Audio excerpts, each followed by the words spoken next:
Hello, people. I am Emma of Mark Inspirations, and you can call me Ajwa. I trust you're good. Last week, we had a discussion about the role of the citizen in waste management. We realized that it was important for the generator to know that he or she makes the waste. And for that matter, the onus is on him or her to get an appropriate receptacle for the waste and also make sure the waste he generates is hauled away by a contractor that is assigned to his or her area by the municipal, metropolitan, or district assembly, or better yet, the council that manages the waste situation in your community. Today, people, we will look at a topic: see resources, not waste. Here, I want to shift our thinking from garbage, from waste to resource. And I will draw examples from waste in our oceans, marine litter, to make it clear for all of us. People, waste that is not properly managed on land is that which enters our oceans. And this causes the marine litter. If we are seeing waste as resource, then we'll be able to manage it in an appropriate manner and prevent it from going to inappropriate places where it is not supposed to be. We will have to look at source separation and take it seriously, especially those of us within the developing countries. Those of us within the developing countries where source separation has not become mandatory yet. You are better off starting it on your own before it becomes mandatory for you. About 84% of our waste is recycled.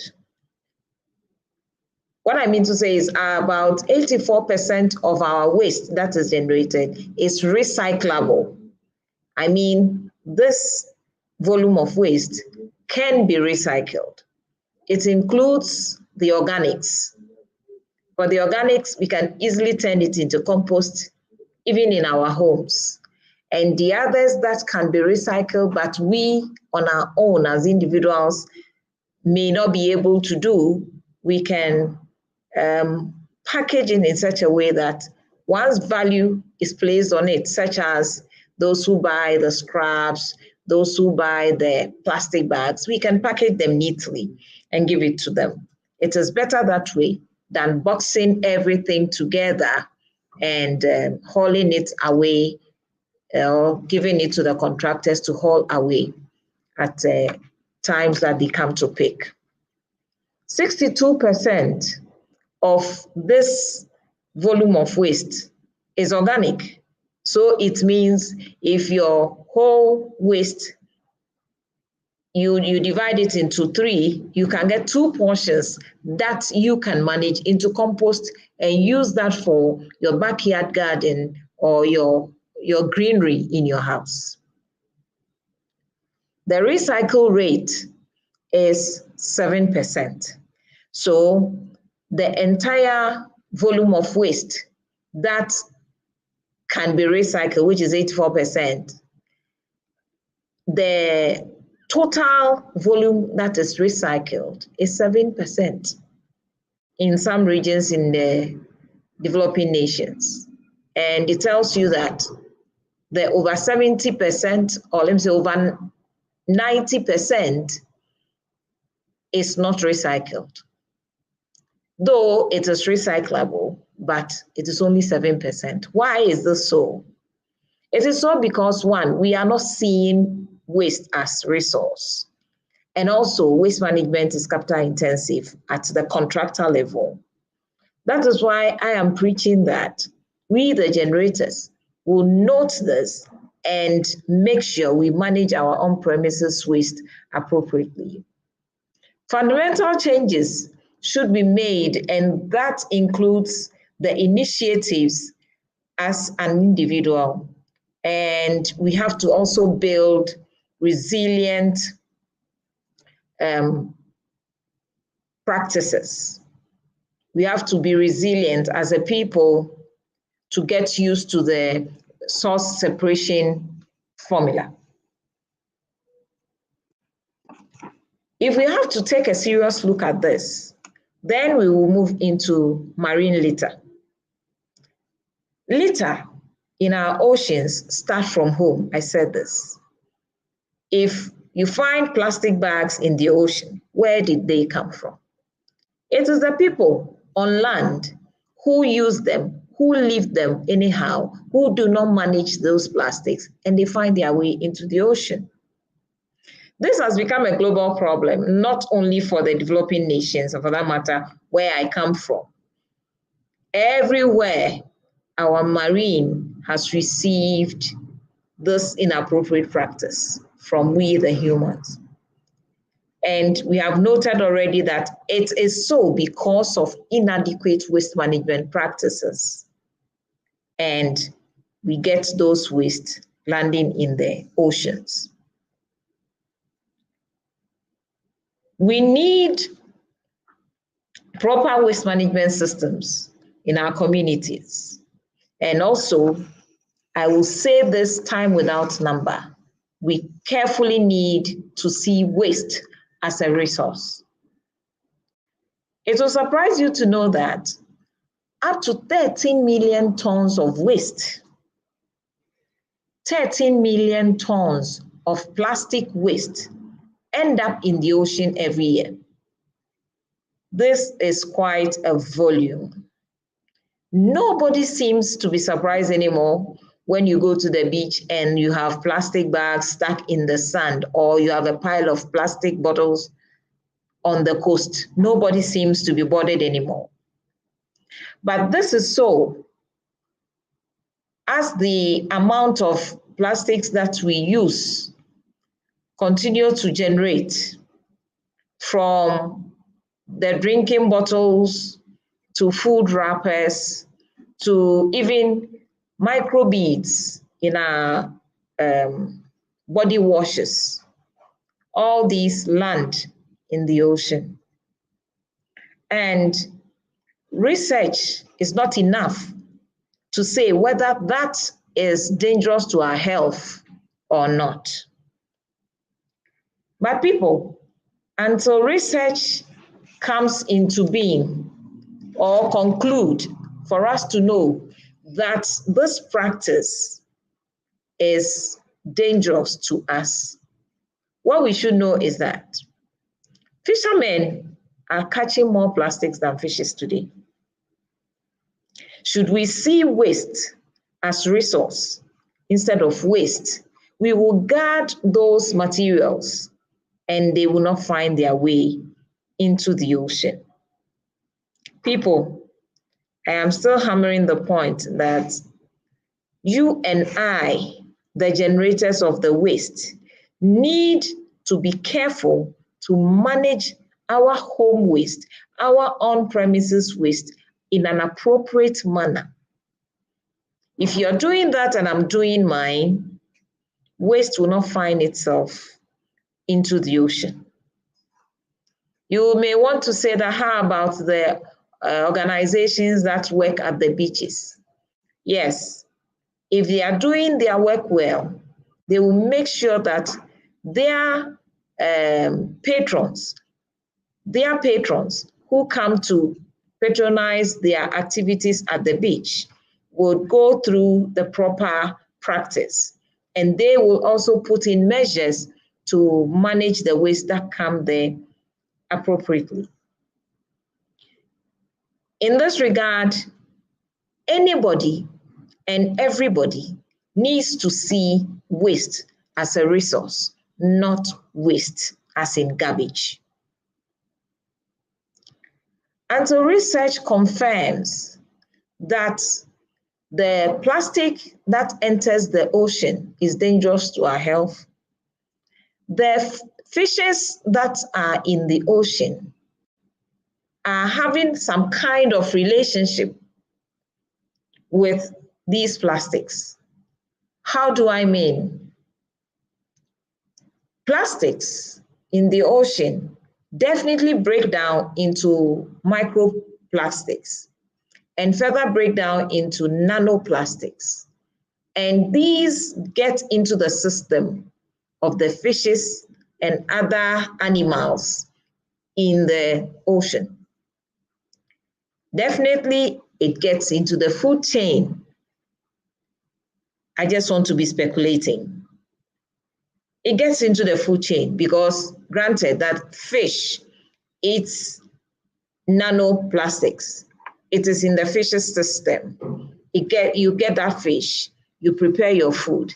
That system that contains the nanoplastics is into the food. As to whether that is dangerous to your health, dangerous to my health or not, I cannot say on authority. But just imagine the scenario I am playing before you. And these are eaten by we, the humans. This is food for thought, people. This is food for thought. By this, people, it will be good for us to look at this holistically and manage the waste on land appropriately. I mean, the waste you and I generate in our homes appropriately.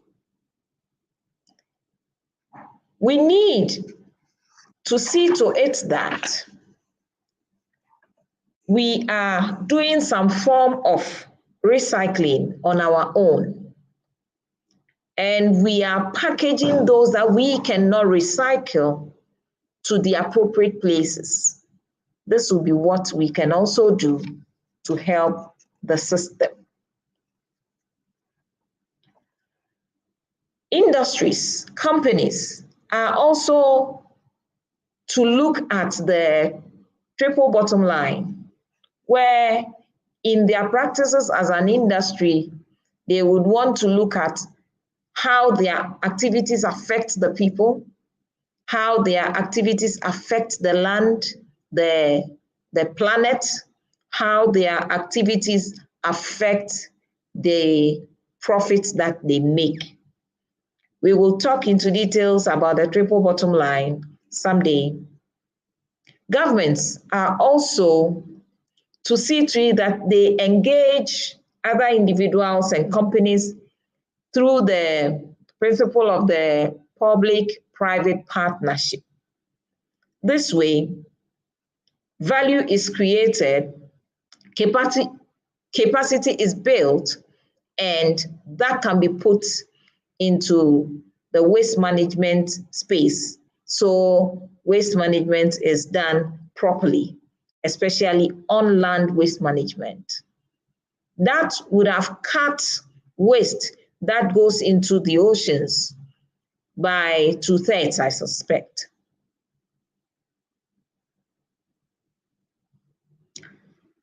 Sustainable living by all is key. Become a part of a circular economy. What do I mean by this? We will talk about that also someday, where you make sure that a particular item from the one that you bring it into your system, as its primary life cycle ends, you have another use for it. For example, if I have this bottle with me here, this water bottle with me, I bought it and there is water in it. So as I drink the bottle, the water, the lifespan of the content is done, but the bottle can be reused. So I get to use the bottle. Whatever I get to use the bottle for, when I am done and the empty container still exists, it needs to be converted into something else. This can be cut and used as a flower pot to plant little plants hanging in the halls or in the porches or anywhere. In your own small way, you will be getting involved in the circular economy system just to extend, super extend the lifespan of a particular item that you might have generated as waste. So if it's supposed to spend a year in the system, through your own elementary way by yourself as an individual, you'll be doing some circular economy practices. We should be intentional about some of these things. What is the problem at stake? The problem that we face whilst we do not look at waste as a resource, but we look at it as waste in terms of garbage that we want to trash. The problem here is, one, plastics can be recycled or get recycled in so many ways. Every little bit of this is important. And according to research, 10% of global plastic waste gets recycled. That is a huge problem. If we are generating 100% plastic waste, of which greater part is entering the sea, and what we can recycle on land is 10% of what we generate, then we have a long way to go. That is why I'm entreating you each day I come here that manage your on-premises waste appropriately. If you are managing your on-premises waste appropriately, and I am doing mine, the waste will not get out of our hands, out of our grips. When you go out and you have this idea of seeing resource, not waste, it will be difficult for you to trash your water bottle anyhow. You may even move from using the plastic water bottle from which the water is sold into using drinking cups, which have cover. And that way you will be able to prevent holding the water bottle that is disposable, and you can manage that. Research has proven that 20 million metric tons of plastic waste gets leaked into the sea. And this will be multiplied by the year 2040. So it means that, per my elementary understanding, by 2040, we may be catching 2/3 fishes, 2/3 plastics and 1/3 fish. And this is not an interesting matter. There are negative impacts of the plastic that leaks into the ocean also. This one, we cannot say, I cannot say on authority whether it is dangerous to our health or not. But the negative impact moves from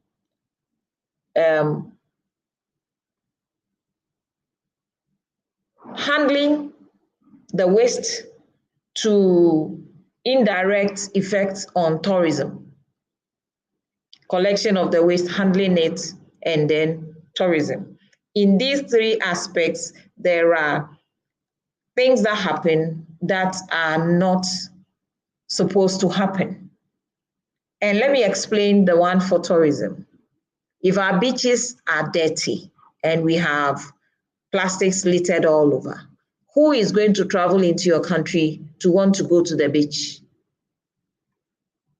And when they go, they come and the beach is nice. And they go to the beach. They get to transact business, and communities along the beach make money. So this is also a problem. There is still enough research. There is still not enough research to establish the actual problem concerning our health, the challenges that will affect our health. So people, how will we solve this problem so that we get to holistically see waste as resource? Waste is the next gold, I want to say. If industries and governments are getting involved with the public-private partnership arrangements, it is money. It is money. So it is very important that we look at waste as a resource. It is true that some agencies and organizations are trying to help offer funding for development of programs to reduce plastic pollution in the oceans. But as individuals, we can also be equipped with information so that we can manage the waste that we generate appropriately, so that it doesn't find its way into the sea. People, we need to immediately begin to see garbage as resource, not as waste.